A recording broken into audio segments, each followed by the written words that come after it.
O vídeo que você clicou já vai começar, mas antes, deixe seu like, compartilhe e se inscreva no canal TV Flórida, a sua TV brasileira nos Estados Unidos. Pois é, Augusto, o Fachin tem um perfil mais discreto, vamos dizer assim, que o seu antecessor Luiz Roberto Barroso.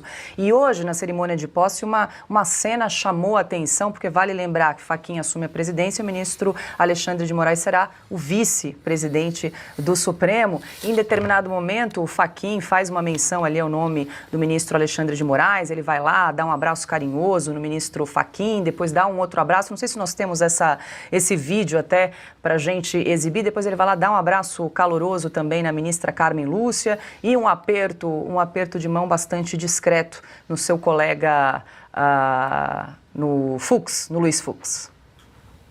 Declaro empossado no cargo de vice-presidente do Supremo Tribunal Federal e do Conselho Nacional de Justiça o eminente ministro Alexandre de Moraes.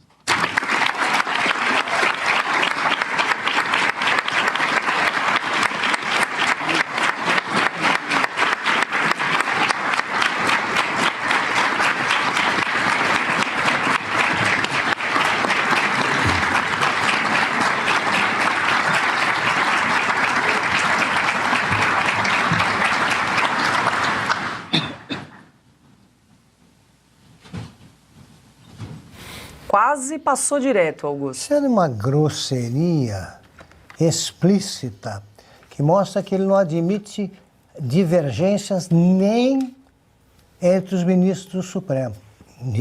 Aos ministros do Supremo, ele não permite que divirjam dele.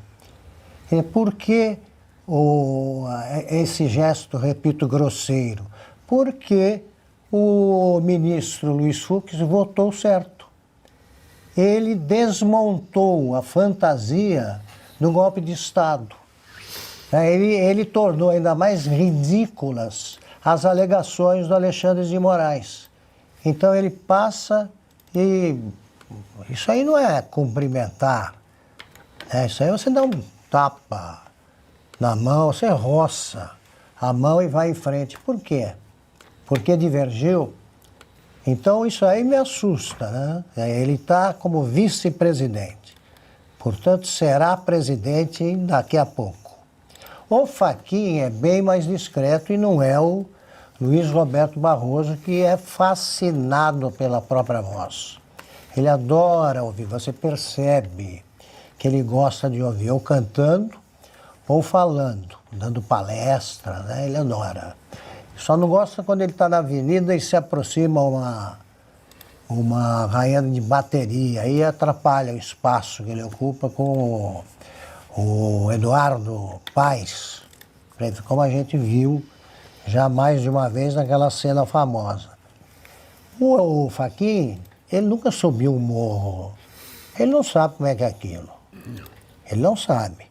Eu me lembro que uma vez eu estava começando na Veja, me escalaram para acompanhar o senador Paulo Brossard numa visita que ele queria fazer a uma favela paulista. A favela paulista é ainda mais sombria que qualquer favela, porque não tem o morro do rio, não tem a visão do mar. Ela é uma coisa chocante mesmo, é a miséria. Aí eu fui e ele foi com um sapato de cromo alemão. O Brossard. Ainda bem que havia um fotógrafo, o Sérgio Sade, que foi comigo. Você via a seguinte cena: ele querendo subir aquela favela que não tinha dono, ainda ele do lado esquerdo e eu do lado direito, e os dois segurando o Paulo Brossard, que ele foi patinando. O sapato não parava. Então ele não sabia que no morro não tinha asfalto. E é um homem de bem, sempre foi o Paulo Brossard. Não conhecia. Você acha que Fachin conhece? Ele nunca viu aquilo. Então, não pode mais helicóptero. Tomara que ele pare com essas coisas. Ele também já disse que era na Macedônia do Norte, né? Que era uma fortaleza de hackers que interferiam, soltavam fake news por todo lado. Então, de vez em quando, ele tem alguns acessos aí meio perigosos. E espero que ele cumpra a Constituição. E que fale menos. Se ele fizer isso, ele já é 300 vezes melhor no desempenho que o Alexandre de Moraes. Pois é, Piotr, a gente sabe que o presidente do Supremo não define tudo, mas dá o tom, né, em algumas pautas ali que são votadas e discutidas no Supremo. Embora tenha esse perfil técnico, é ele que vai ditar ali, vai conduzir muitos dos próximos julgamentos. Olha, eu concordo com o Silvio e com o Augusto em relação ao perfil mais sóbrio do Fachin. Eu entrevistei o Fachin quando ele tinha acabado de chegar no Supremo Tribunal Federal. Ele foi sorteado para disciplinar a lei do impeachment. Lembra da história da Dilma? E depois aconteceu o que aconteceu, né? O Lewandowski e o Renan Calheiros fatiaram a lei do impeachment que ele, Fachin, tinha disciplinado. Pegou o exemplo do Collor e deixou tudo ali, digamos, no papel. Só que depois daquele episódio veio exatamente essa tese estapafúrdia do CEP que o Silvio mencionou, essa questão em relação às favelas. E o Supremo hoje, sejamos justos, o Supremo dá medo hoje, né? O Supremo causa receios em tudo, porque o Supremo se afastou da Constituição, então você não tem mais nenhuma garantia de que será exatamente uma corte que pacifique o país. Muito pelo contrário, o Supremo hoje é a maior fonte de insegurança jurídica. Pelo tamanho que é, por ser exatamente a última instância, ela gera problemas com uma frequência. É verdade que em algumas dessas polêmicas recentes em que o Supremo gerou insegurança jurídica, à exceção do absurdo da tese do CEP e essa da DPF das favelas, o ministro Fachin votou justamente para preservar a segurança jurídica.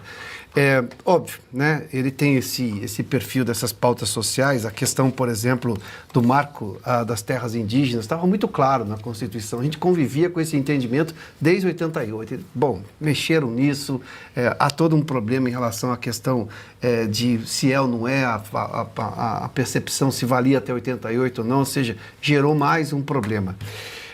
Eu prefiro aguardar. Em que pese a minha torcida para que se aproxime o Supremo da segurança jurídica, eu tenho receios que o próprio Supremo inoculou na sociedade brasileira que nos fazem desacreditar o Supremo. Vamos esperar o Supremo um novo, melhor do que foi com o Barroso, muito provavelmente, né? Só o fato de você não citar publicamente, de forma ali, digamos, toda orgulhosa de que, olha, derrotamos o bolsonarismo, isso já é um avanço, mas é preciso ver um pouco mais. Eu tenho meus receios com o Supremo, lamentavelmente. Se você chegou até aqui, é um bom sinal.